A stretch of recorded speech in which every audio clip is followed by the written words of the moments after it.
Cerita berlanjut dengan Min Hyuk yang masuk ke dalam radius close quarter combat milik Pak Kim. Hal ini tentunya menjadi sebuah masalah karena Pak Kim dengan mudah melakukan serangan telak kepada Min Hyuk. Di waktu bersamaan, Do Gyu berkata untuk apa mencemaskan Pak Kim walaupun lawan terakhir akan sulit untuk Pak Kim. Do Gyu membenarkan kalau orang yang dimaksud mereka berbahaya ini benar adanya karena dia menyembunyikan identitas dirinya. Perkataan itu seketika membuat anak buah Do Gyu bingung karena dia membicarakan soal Min Hyuk. Tetapi bukan kepada Min Hyuk perkataan Do Gyu ini tertuju, melainkan orang terakhir dalam berkas yang disebut sebagai penjaga berangkas. Yong Chul pun terheran mengapa bisa penjaga berangkas lebih kuat daripada pemegang kunci. Namun Do Gyu menjelaskan kalau uang jadi sangat menakutkan bukan saat dipinjam maupun dicuri, melainkan saat digunakan. Bahkan Do Gyu yakin kalau para direktur sendiri tidak mengetahui seberapa kuat penjaga berangkas itu.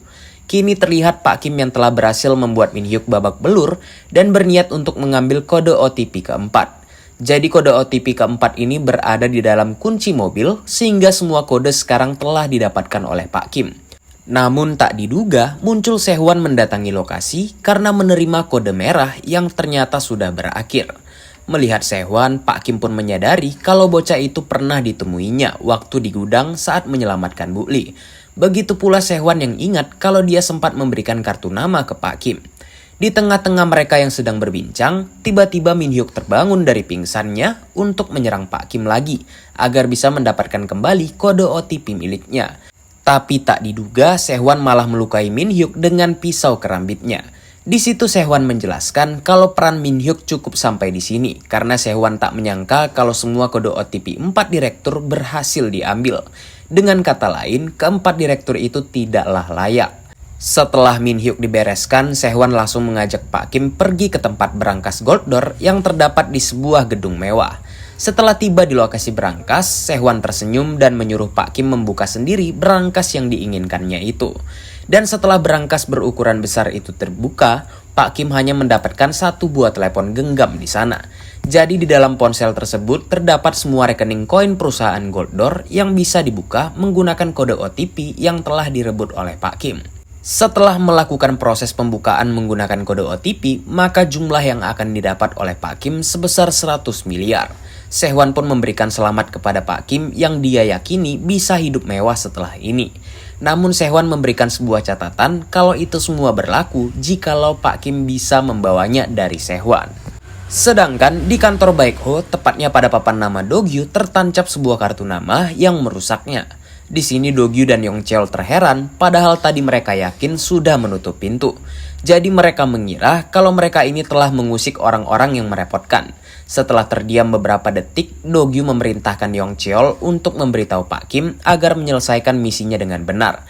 Karena mulai sekarang Baekho harus waspada sebab lawan terakhir Pak Kim ini nampaknya berbahaya. Kembali lagi ke lokasi berangkas, yang di sini Sehwan memperkenalkan dirinya sebagai penjaga berangkas, yang Pak Kim harus mengalahkan dirinya terlebih dahulu. Tanpa basa-basi, Pak Kim langsung menyerang ke arah Sehwan yang melindungi dirinya dari serangan tersebut. Walaupun sudah mencoba menahan, tetapi tetap saja karena Sehwan mengalami batuk darah akibat serangan tersebut. Pak Kim juga menjelaskan, sejak bertemu Sehwan di gudang waktu itu, dia telah menyadari kalau Sehwanlah orang yang paling kuat. Tetapi Pak Kim sama sekali belum mengetahui soal berangkasnya. Di sini Sehwan nampak sangat syok karena dia tidak biasa bereaksi dengan pergerakan Pak Kim yang sangatlah dingin. Kembali ke Baekho yang mana Do Gyu masih terdiam memandangi kartu nama Gold Door. Tak lama muncullah Sera yang melaporkan kalau Pak Kim telah menyelesaikan misinya dan sedang berjalan ke kantor. Tetapi di sini Pak Kim nampak banyak pikiran. Nah sebelumnya, setelah serangan yang dilakukan oleh Pak Kim, membuat Sehwan ini tiba-tiba meminta maaf karena dia hanyalah seorang penjaga berangkas dan menyuruh Pak Kim agar membawa saja koin Gold Door tersebut. Pak Kim jadi menaruh curiga kepada Sehwan, tetapi setelah memperhatikan lebih dalam, tidak ditemukan adanya kebohongan maupun sesuatu yang disembunyikan olehnya. Tapi Pak Kim tetap penasaran mengapa Sehwan semudah ini menyerahkan uang berangkasnya. Sebelum pergi dari lokasi, Pak Kim sempat berpesan kepada Sehwan untuk tidak mengusik orang-orang yang berkaitan dengan Min Hyuk. Walaupun Pak Kim bisa mendapatkan uang ini dengan mudah, tetapi dia mengetahui sesuatu kalau ada orang lain di belakang Gold Door.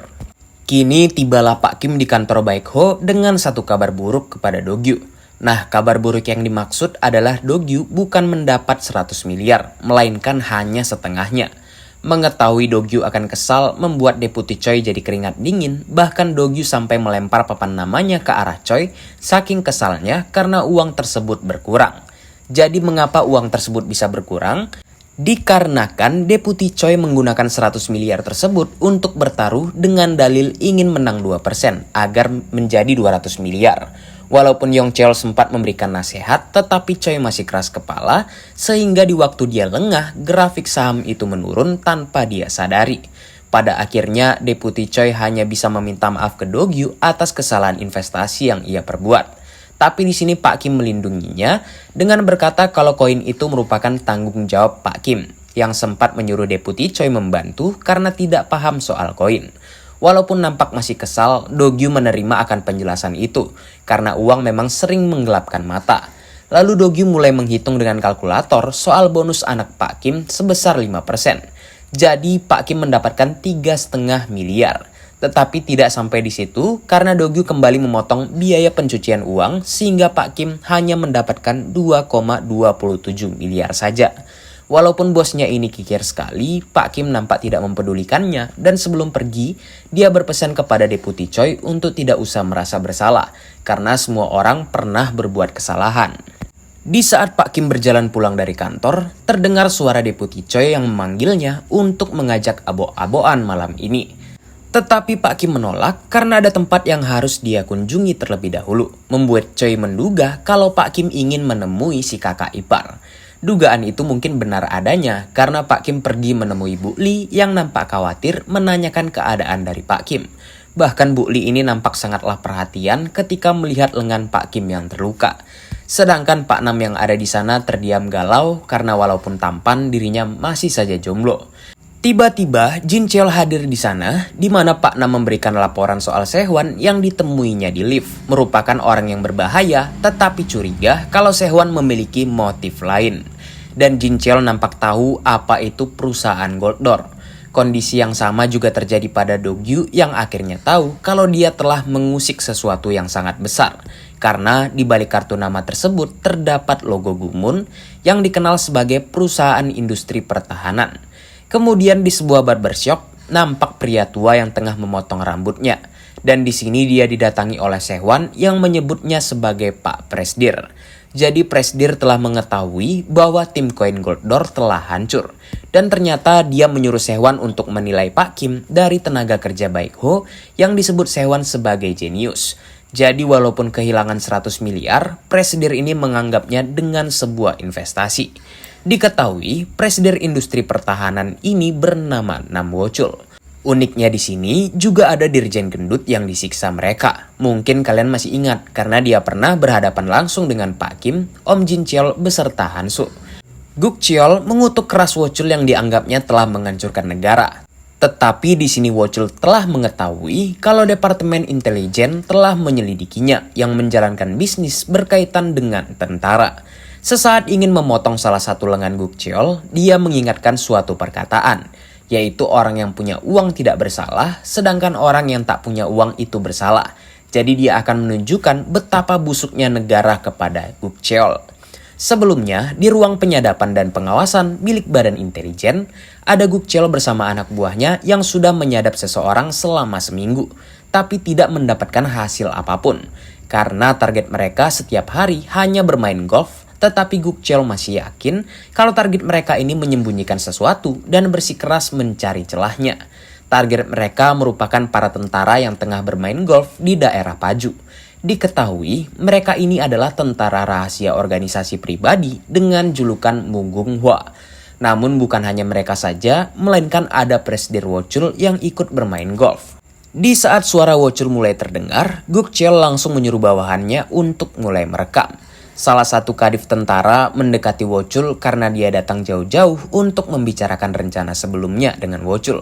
Di sini Wo-chul meminta kadif untuk menjaga ucapan mereka karena mungkin saja ada seseorang yang sedang menyadap mereka dari suatu tempat dan mengajak semua orang untuk membicarakannya nanti saja.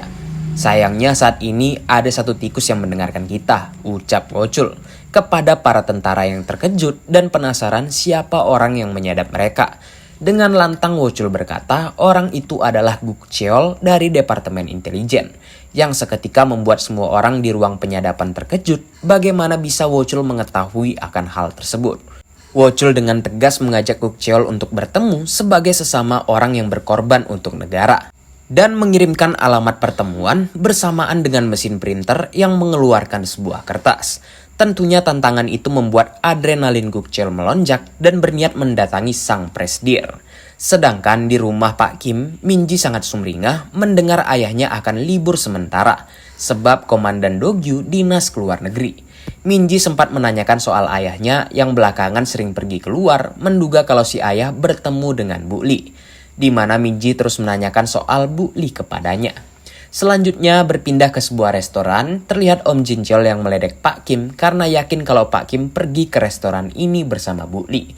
Pak Kim sedikit kecewa karena dia bersedia datang setelah Jin Cheol panggil, tetapi malah diledek terus-menerus dan meminta Jin Cheol langsung ke intinya saja.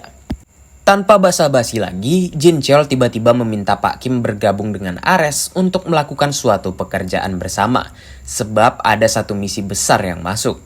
Jadi misi ini berkaitan dengan senjata selevel kekuatan divisi milik militer yang telah dicuri. Berdasarkan laporan, senjata yang akan diberikan kepada tentara menghilang tiba-tiba. Walaupun sudah mencari dengan satelit dan berbagai informasi, mereka tetap tidak menemukannya. Jadi Jin Cheol yakin kalau seseorang telah merencanakan perampokan ini. Pencurian ini menjadi masalah besar bagi para tentara, apalagi mereka harus segera menemukan sebelum atasan tahu agar terhindar dari pemecatan. Setelah mendapati info tersebut, Letnan Jenderal langsung meminta anak buahnya memanggil Jin Cheol untuk bertemu. Kemudian, di saat menghadap Letjen, Jin Cheol merasa ragu menerima perintah, tetapi Letjen langsung bersikap serius tidak lagi memanggil nama Jin Cheol, melainkan sebutannya yaitu Berang-Berang 1. Letjen mengungkit soal Jin Cheol yang kemarin seenaknya masuk ke Korut dan menghancurkan badan intelijen. Tetapi Letjen selalu memaafkan tingkahnya. Jadi kali ini dia tegas untuk memberikan perintah agar Jin Cheol menemukan semua senjata yang hilang serta mencari tahu siapa pelakunya. Setelah mendengar penjelasan dari Jin Cheol, Pak Kim merasa bersalah karena mereka semua terlibat akibat kejadian Korut Pak Kim. Walaupun Jin Cheol sudah berkata dia tidak memaksa, tetapi Pak Kim bersikeras tetap akan membantu Jin Cheol. Apalagi dia punya banyak waktu luang karena dia sedang berlibur. Sehari setelah perbincangan itu, kini Pak Kim berjalan ke sebuah tempat sambil berpikir kalau dia memang harus membantu Jin Cheol karena temannya itu sudah sangat sering membantu Pak Kim. Beberapa menit kemudian, Pak Kim menerima panggilan dari Deputi Choi yang menyebut Pak Kim keterlaluan karena sebelumnya bilang akan libur, tiba-tiba mengambil sebuah misi. Membuat Pak Kim terkejut dari mana Choi mengetahui akan hal tersebut. Jadi, Do-gyu dihubungi oleh Jin Cheol untuk membahas soal honor kerja, bahkan Jin Cheol sampai ribut dengan Do-gyu meminta honor Pak Kim untuk dinaikkan. Mendengar itu, Pak Kim pun tersenyum karena mempunyai teman yang sangatlah baik kepadanya. Kini Pak Kim sudah tiba di depan markas Ares milik Jin Cheol. Di belakangnya sudah ada Pak Nam yang menyambut memberitahu Pak Kim kalau semua pasukan telah menunggu kedatangannya. Terlihat di sini Pak Kim berkumpul dengan para anggota Ares yang memiliki misi untuk mengambil senjata kembali atau misinya disebut dengan Kill Haze. Setelah semuanya sudah berkumpul, Jin Cheol pun mendatangi Pak Kim karena dia lupa memperkenalkan anggotanya. Tetapi tiba-tiba Pak Kim tersulut emosi karena tak menyangka mengapa orang itu ada di sini. Jin Cheol jadi keringat dingin karena sedari awal dia telah menduga kalau Pak Kim dan orang itu akan tidak akur. Dengan penuh amarah, Pak Kim berkata kalau dia sudah memperingatkan orang misterius tersebut untuk tidak menunjukkan wajah di depannya lagi. Koordinasi tentang misi pun dimulai, di mana Jin Cheol mengatakan kalau pihak Gomun merupakan tersangka kuat berdasarkan laporan yang telah diterima. Karena semuanya dilakukan sesuai perintah Gomun, tetapi semua senjata itu malah menghilang. Terdapat 3 lokasi titik, namun terputus saat di wilayah Paju, sehingga Ares akan pergi menyelidikinya. Jadi Jin Cheol akan membagi semua kelompok yang berisikan 2 orang. Ternyata orang yang membuat Pak Kim jadi bad mood ini adalah Taeyang yang masih hidup karena waktu itu Pak Kim meminta kepada anggota Ares untuk menyelamatkan bocah tersebut. Walaupun Taeyang sempat mendekati Minji, tetapi dia tidak tega membiarkan Taeyang tewas, mengingat kalau Taeyang adalah pria yang disukai oleh Minji. Perbincangan panas pun terjadi di antara mereka karena Pak Kim sudah berpesan agar Taeyang tidak menunjukkan wajahnya lagi. Tetapi Taeyang ini meminta Pak Kim tidak usah GR karena dia ada di sini untuk mengikuti perintah dari Jin Cheol. Melihat ketidakakuran mereka berdua membuat Jin Cheol sedikit kesal dan menyuruh mereka agar akur karena Jin Cheol menjadikan mereka satu tim. Tentunya mereka berdua tidak sudi bahkan saling menjelekan satu dengan yang lainnya. Gak mau? Sejak kapan tentara bisa bilang tidak mau? Ucap Jin Cheol yang sudah teramat kesal. Jadi Jin Cheol akan berkata sebagai pemimpin Ares mendekati Taeyang yang keringat dingin beserta Pak Kim, yang dimintanya untuk menuruti selama menjalankan misi dari Ares. Akhirnya mau tidak mau Pak Kim hanya bisa menghela nafasnya dan mengikuti perintah. Kemudian tibalah Pak Kim beserta Taeyang di wilayah industri Kabupaten Ulsan. Taeyang tak henti-henti bacot sedangkan Pak Kim terus-menerus memperhatikan sekitar yang membuat Taeyang jadi penasaran. Jadi Pak Kim menyadari kalau senjata dan tank telah melewati jalan, bahkan sudah sampai ke Paju. Namun heran mengapa tidak ada jejaknya, sehingga Pak Kim yakin kalau mereka masih ada di sekitar sini. Jadi Pak Kim menduga kalau pengangkutan itu hanyalah sebuah umpan karena sejak awal senjata-senjata itu tidak pernah pergi dari Ulsan.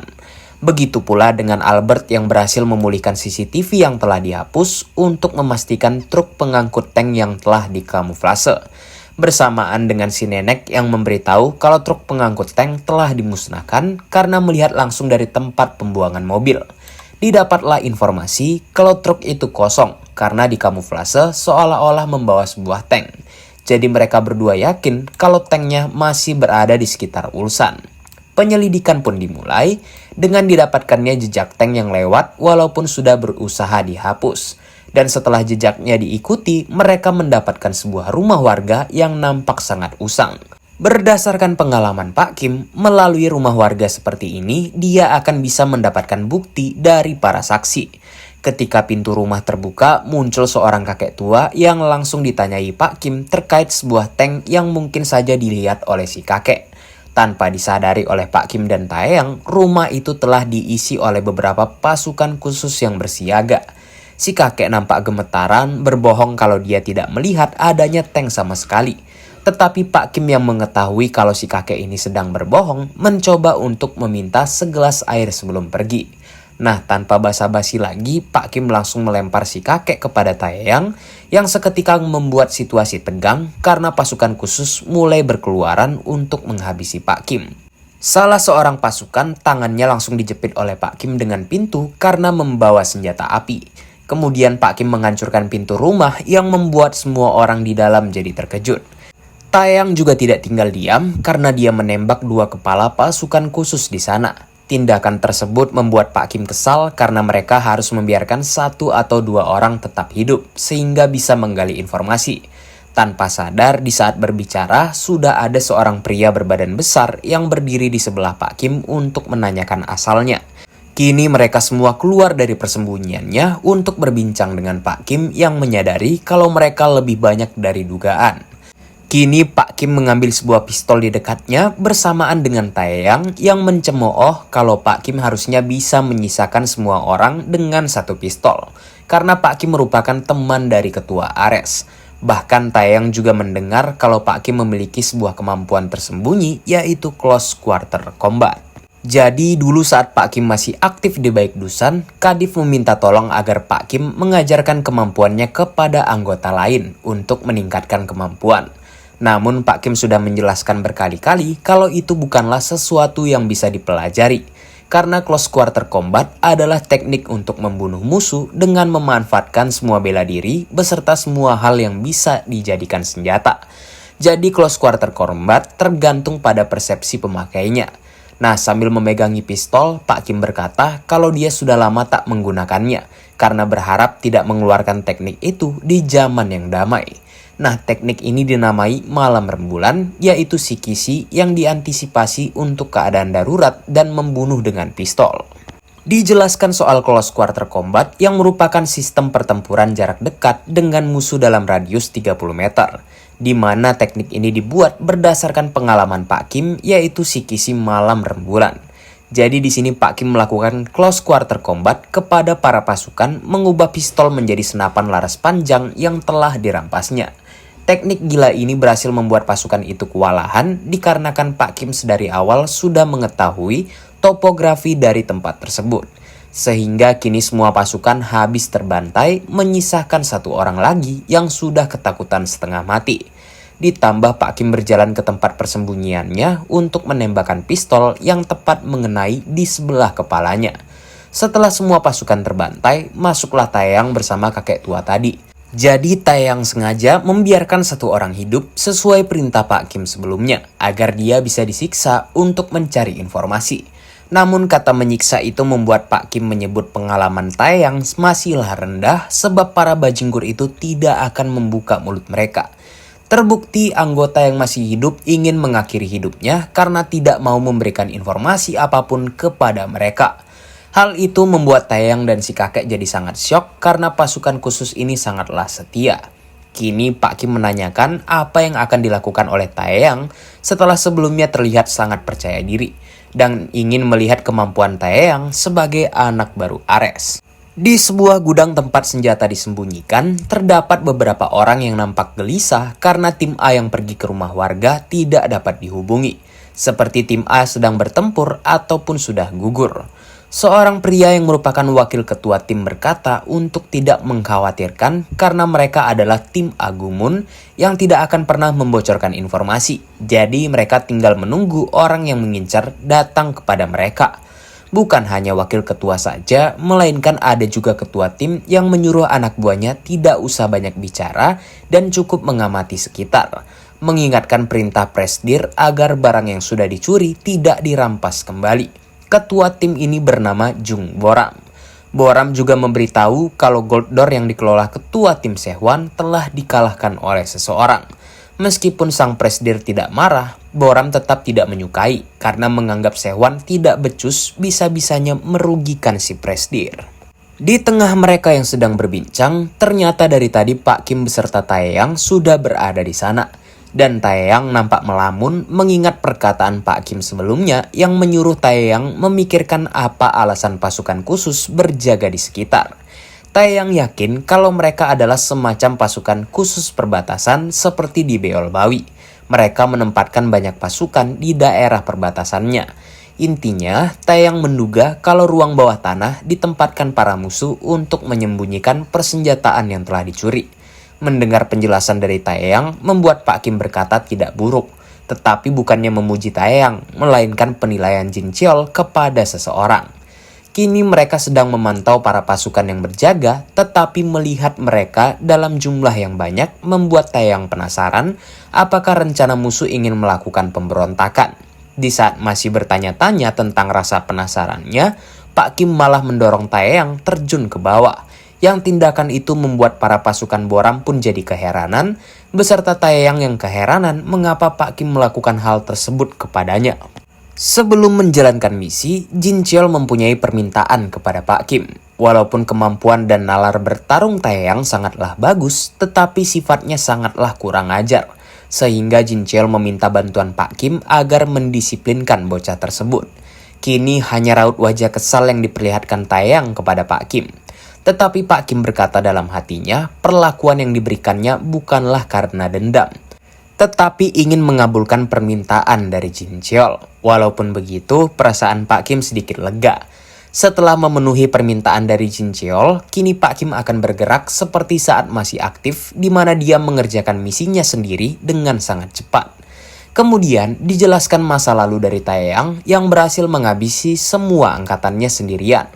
Bahkan itu dipuji oleh Daniel yang menyebut Taeyang hebat dan mencuci otak Taeyang sama seperti Pak Kim yang disebut Daniel sebagai salah satu produk. Daniel pun mencekik Taeyang di mana dia juga ingin menjadikan Taeyang sebagai produk yang setia kepada Korut.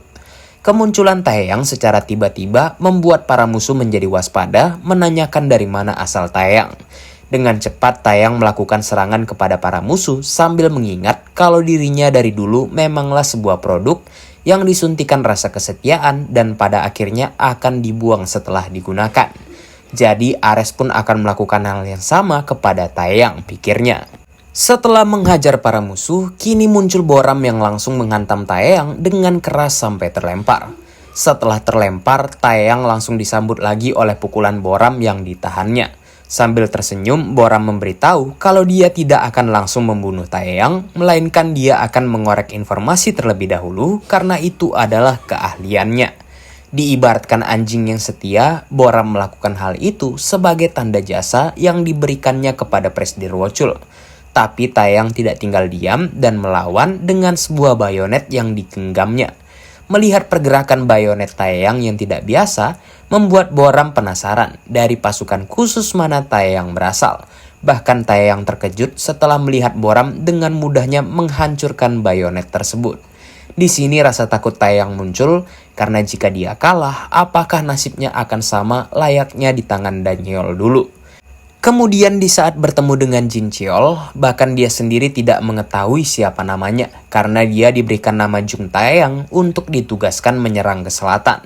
Nah, ada sebuah pertanyaan yang diberikan Taeyang, mengapa Jin Cheol mau menyelamatkannya, padahal dia adalah produk Daniel yang telah disuntikan oleh rasa kesetiaan. Nah, selama Jin Cheol tidak menyuntikkan obat yang sama, Jin Cheol sudah pasti tidak bisa mengendalikan Taeyang. Tetapi Jin Cheol malah menertawakan hal tersebut dan menyuruh Taeyang pergi saja kalau dia mau. Karena Jin Cheol tidak pernah menyuruh Taeyang untuk bergabung ke Ares, bahkan bekerja untuknya. Jadi Jin Cheol membebaskan Taeyang untuk hidup sesuai keinginannya, karena itu adalah hidup seorang pria sejati. Disinilah pola pikir Taeyang berubah karena dia tidak pernah bertemu dengan Jin Cheol, hidupnya pasti akan seperti budak yang selalu dibuang. Kini Boram menghajar Taeyang dengan cukup keras sampai tersudut ke tembok, walaupun Taeyang meyakinkan dirinya untuk tidak membocorkan rahasia apapun. Lalu Boram kembali menegaskan kalau dia tidak akan membunuh Taeyang karena harus mendapatkan sebuah informasi. Namun Taeyang sudah bersiap dengan sebuah granat ledak yang digenggamnya, karena ini adalah prinsip dari kesetiaannya kepada Jin Cheol.